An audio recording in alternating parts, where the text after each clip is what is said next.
Hello guys, welcome to back my new blog. And આજે બધો complete થાક ઉતરી ગયો છે. સહેજ પણ થોડો તો થાક લાગે જ નહીં યાર. બસમાં 10 દિવસ સુધી ટ્રાવેલિંગ એટલે થોડું ઘણું એ લાગે કમરમાં ને ના તે. અને મારી પર્સનલ પાછળ એકલાની કેબિન હતી. આરવ જોડે હતો પણ આરવ બીજા છોકરા જોડે સૂઈ જતો એટલે હું એકલો કેબિનમાં હતો. પણ લોચા ક્યાં પડ્યા ખબર છે કે ગુજરાત જેવું બહાર ગયું ને એવું મારું નેટવર્ક બંધ થઈ ગયું. ખબર નહીં શું થઈ ગયું. રોમિંગ ઓન કર્યું, બધું ઓન કર્યું, બધું કમ્પ્લીટ ચાલુ કરી દીધું, પણ ખબર નહીં શું થયું. એટલે પછી બહુ ટ્રાય કર્યો પણ નેટ ચાલુ ના થયું. પણ જ્યાં રિસોર્ટમાં રોકાયા, પછી જ્યાં હોટલમાં રોકાયા, ત્યાંથી બધા વાઈફાઈનો પાસવર્ડ લઈ વિડીયો અપલોડ કર્યા. ગમે તે રીતે એ રીતે બધું સેટિંગ થયું.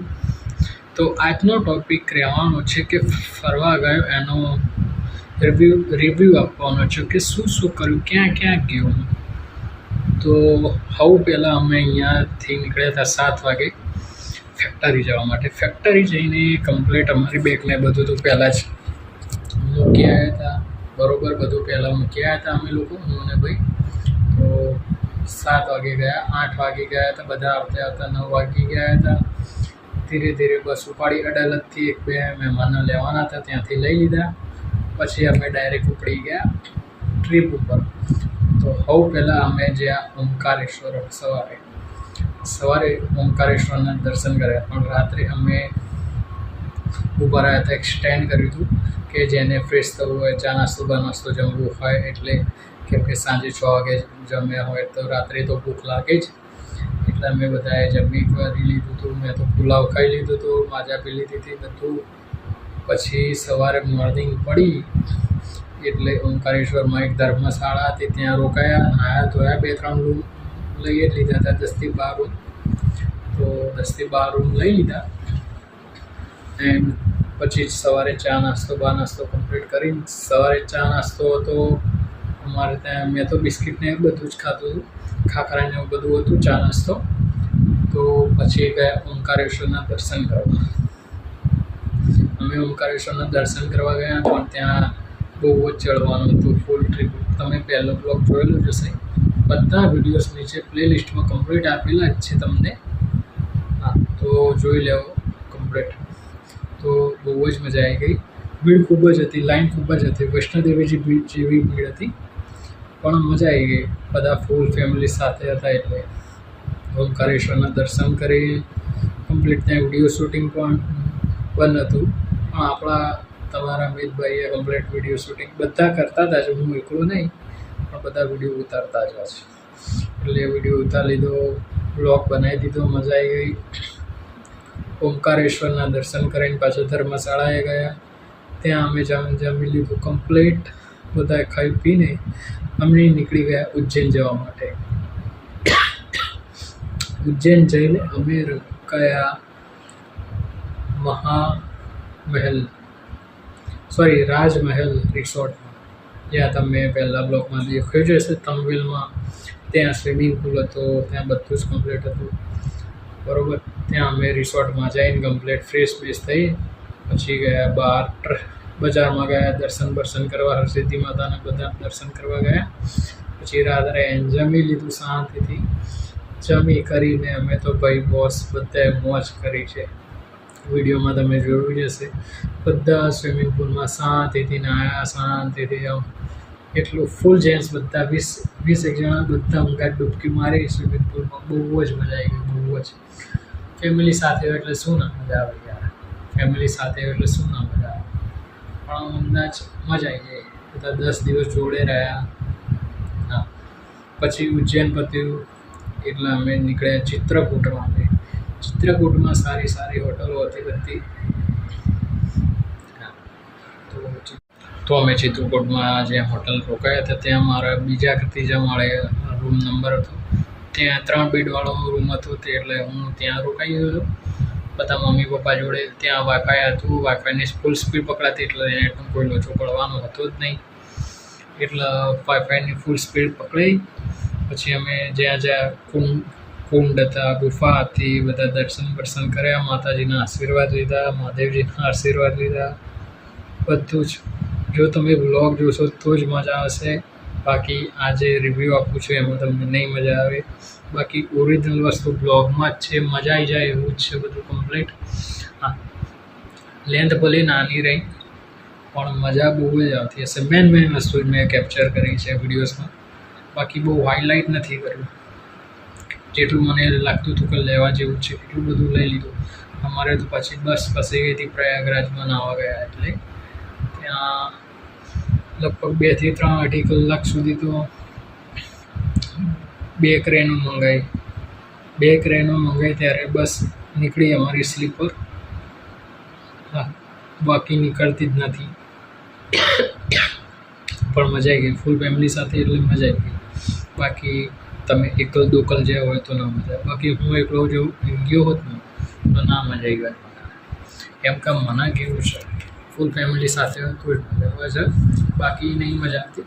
હા, 1-2 દિવસો તો ચાલે, પણ અહીં તે અઠવાડિયું તો ના મજા આવે.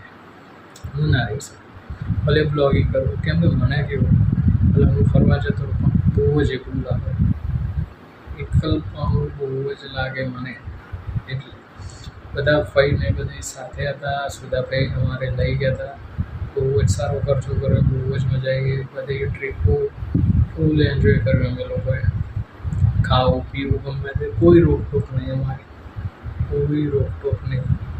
અમારા ફઈ બી એવા, ફોવા બી એવા, અમારા દીપેશભાઈ બી એવા, બધા જ એવા એમના, મારા ભાભી બી એવા, બધા જ એમના ફૂલ ફેમિલી, કોઈ રોકટોક નહીં. એન્જોયમેન્ટ ફૂલ કર્યો અમે બધાએ.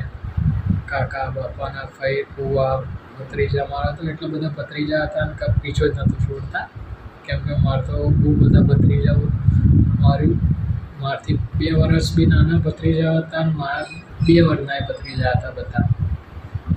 એટલે બહુ જ મજા આવી ગઈ અને આરામના પણ મજા આવી ગઈ. તો અયોધ્યામાં વીઆઈપી અમારા દર્શન થઈ ગયા. વીઆઈપી અમે ચિત્રકૂટથી નીકળીને પ્રયાગરાજમાં તો અમારી બસ બગડી હતી, એ વાત કરી નાખી. તો અમારે અયોધ્યામાં બી રિસોર્ટ રાખેલું ફૂલ, અયોધ્યાનું નંબર 1 રિસોર્ટ, જેનું પર ડેનું રેન્ટ હતું, સ્ટે કરવાનું પર પર્સન 10,000 રૂપિયા, 10,000 રૂપિયા પર પર્સન.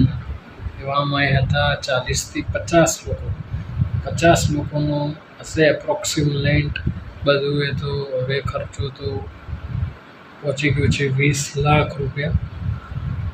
એ મને નથી ખબર, એ તો ફઈના છોકરાને ખબર છે શું ખર્ચો થયો છે, પણ આ તો હું અંદાજો લગાવું છું, કેમ કે જે રીતે અમે લોકો રહ્યા છીએ એ પ્રમાણે તો 20 લાખની અંદર તો બધું બહુ જ થઈ ગયું હશે. એ બી 7 દિવસનો જ ખર્ચો અમારો, એમાં બી 7 દિવસનો જ, બીજું કોઈ ખર્ચો નહીં. 20 લાખ રૂપિયા ખર્ચો. રિસોર્ટ એક number, standard, premier, ultra luxurious એવા બધા. હા, પ્રીમિયમ હોય, ગોલ્ડ હોય, બધું પણ એ વાઇઝ હતું રિસોર્ટ. તે અમે રોકાયા હતા પ્રીમિયમમાં, જેમાં સારી ફેસિલિટી, અમને પર્સનલ સ્વિમિંગ પુલ પણ આપ્યો હતો, મજા આવી ગઈ. જેમાં અમને ડબલ બેડ આપ્યો હતો, પણ હું તો એક અલગ રૂમમાં જ રોકાયો હતો. જે એમાં એક ફ્રેન્ડ હતા એમના જોડે રોકાઈ ગયો હતો, બધા ભાઈઓ જોડે ફૂલ વાઈફાઈ.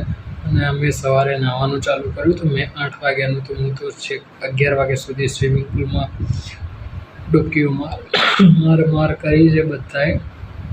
પછી અમે રિટર્ન થયા અયોધ્યાથી તે છેક ખાટુ શ્યામ જવા માટે. ખાટુ શ્યામમાં અમારે બહુ જ વાર લાગી, બહુ જ ભીડ હતી. એક નાઇટ સ્ટે લશ્કરીમાં જર્ની કરીને બીજે દિવસે સવારે પહોંચ્યા ખાટુ શ્યામ.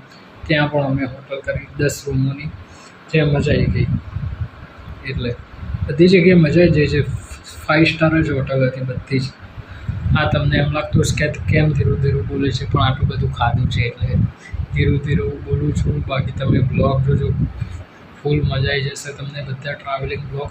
અને ફ્યુચરમાં પણ આવા બ્લોગ આવતા રહેશે ટ્રાવેલિંગ, બધા એડવેન્ચરથી કરીને. બાકી હવે રૂટિન ડેલી લાઈફના બ્લોગ ચાલુ છે, અને હવે હું કરવાનું છું ફર્સ્ટ 1 તારીખથી જીમ જોઈન ચાલુ કરવાનું છું, બોડી બનાવવાનું છું.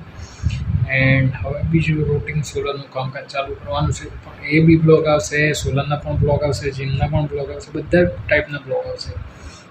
એન્ડ તમે જેટલા પણ ટ્રાવેલિંગના બ્લોગ જોયા ના જોવાય તો ફરીથી જોઈ લેજો, 1 સેકન્ડ પણ મિસ કર્યા વગર. બહુ જ મજા આવી જશે. ઓકે, તો આપણે આ વિડીયોને એન્ડ અહીંયા જ કરીએ છીએ. સોરી, આ વિડીયો તમને થોડોક બોરિંગ લાગ્યો હોય તો. રાતના વાગી ગયા છે 11, એટલે હવે શાંતિથી ઊંઘી જઈએ, પોતાનો થાક ઉતારીએ. કાલ જવાનું છું મારી સિક્રેટ જગ્યા ઉપર, જે બહુ જ જલ્દી હું તમને બ્લોગ ઉપર કહીશ, બરાબર? મારી સિક્રેટ જગ્યા ઉપર હવે હું રેગ્યુલર ત્યાં જ બેસીશ. હા, એ તો થોડું સરપ્રાઈઝ છે બસ. ઓકે, તો વિડીયો ગમે તો લાઈક કરજો, શેર કરજો અને કોમેન્ટ કરજો. તો આપણે અહીંયા આ જ બ્લોગમાં અહીંયા જ એન્ડ કરીએ છીએ. આગળના બ્લોગ જોઈ લેજો ટ્રાવેલિંગ. ઓકે, તો ગુડ નાઇટ, બાય, એન્ડ વિડીયોને લાઈક કરજો.